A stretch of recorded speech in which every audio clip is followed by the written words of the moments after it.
চাচা, শোভানগর কোন দিকে? এদিকে 10 কিলোমিটার সোজা চলে যাও, যেই বাঁ দিকে। ঠিক আছে চাচা।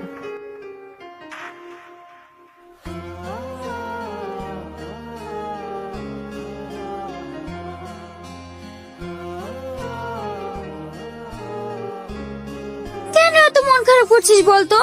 ওর কথা ভুলে যা, নতুন করে সংসার শুরু কর, দেখবি তুই অনেক সুখী হবি। মাহি, বুড়ি রেডি হলো? হ্যাঁ চাচা, হয়ে এসছে।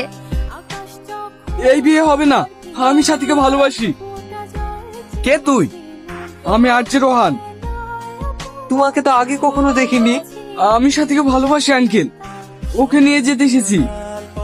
তুই ওকে চিনিস বুড়ি? তো 10 লাখ টাকা মনে হয় এবার গেল। না না, কত নেই বার্তা ভালোবাসি বলে হয়ে গেল।